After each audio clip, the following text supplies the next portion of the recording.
Are you trying to find out how to use the Sunshine Coast public transport? Well, today I'll detail exactly this, which includes explaining about Translink, finding your way around the app, the tapping process, plus the Go cards and smart ticketing payments.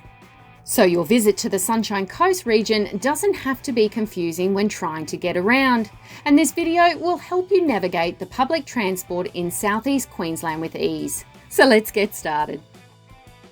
First up, I think you need to know that the public transport network is run by Translink and covers the southeast Queensland region, which includes Brisbane, Gold Coast and the Sunshine Coast.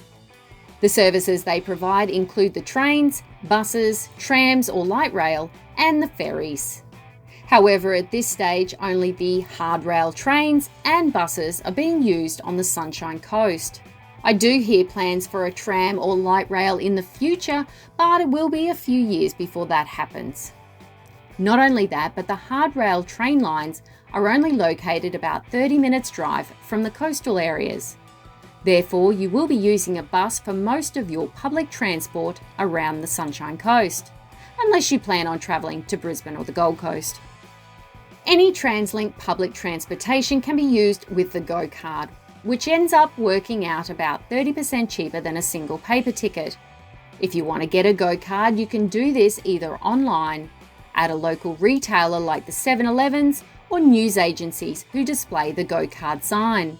However, finding retailer locations are easy through the Translink website, and there are hundreds of them around. Apart from that, you can get the adult Go card tickets from some of these big fare machines. These display in a few different languages, as well as helping you top up your Go card with extra money or checking your balance. Although just be careful when using the touch displays on these machines, they aren't always the best at selecting the option you intended. I often find a delay and you might have to press really hard for your fingers to be recognised.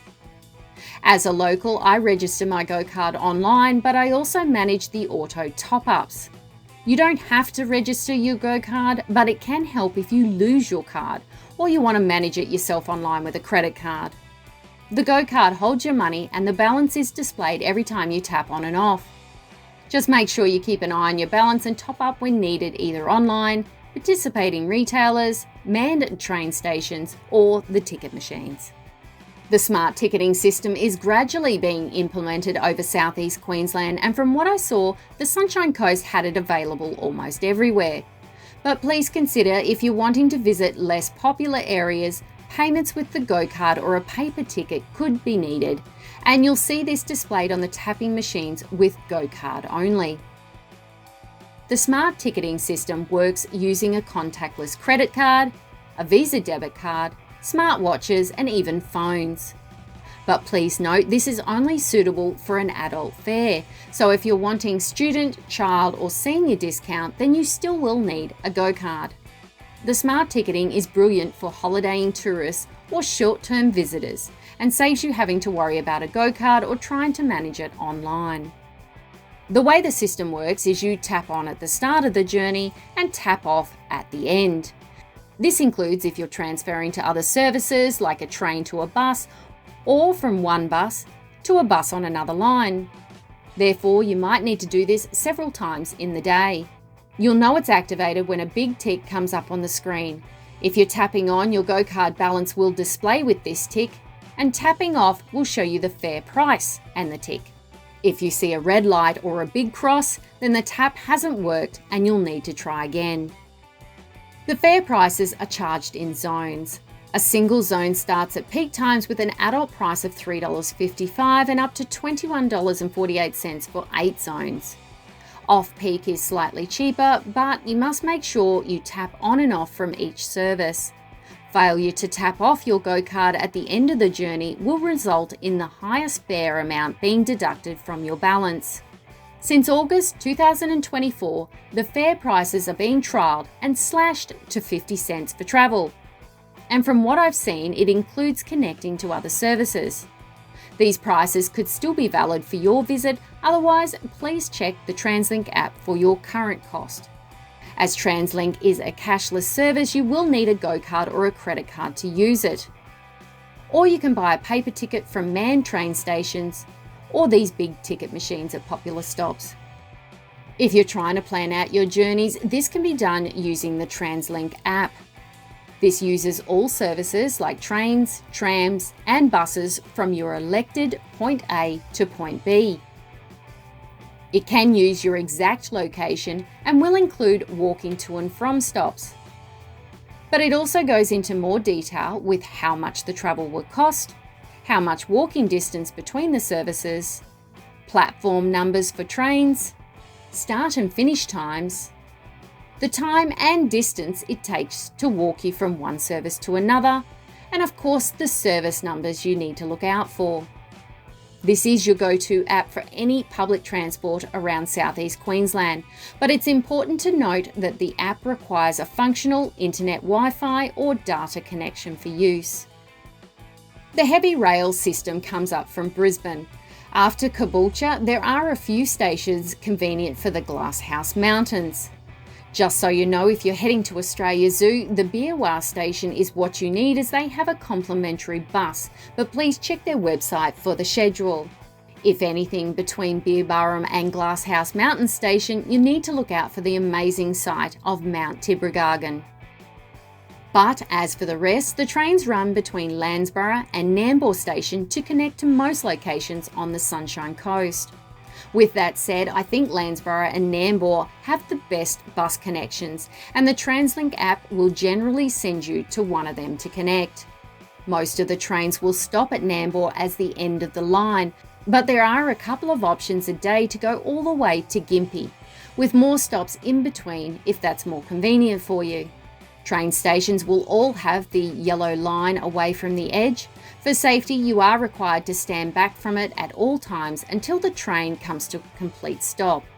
Buttons are located in the middle of the doors or just beside it.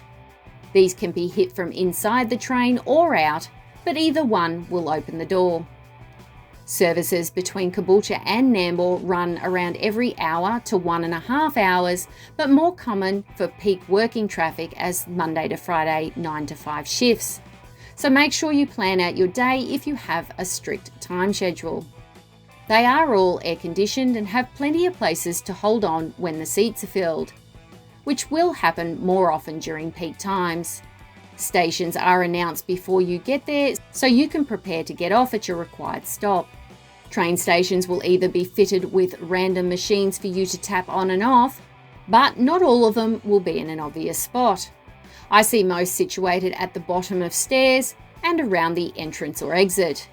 Alternatively, the popular stations have these fare gates, which will stop you from going any further until you tap your card. You'll be able to find the bus stops listed in your Translink app. At each stop, you'll see a schedule for the bus times and the service number. If you have your location turned on your phone, this will also show you the walking distance to the closest bus stop. Look out for the service number on the front or the back of the bus, but you'll also need to know the direction it's travelling, especially if it's mid-service. I think this makes it a little harder for a novice to understand and potentially get on the wrong bus.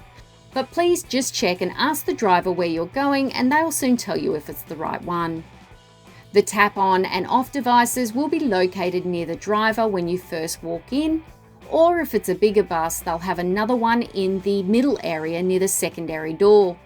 They're also air conditioned and have areas near the front for larger bags or when you're carrying a lot of gear. I hope TV screens will be introduced soon, as I find it difficult to know where you are and what stop you need, especially if it's an obscure stop.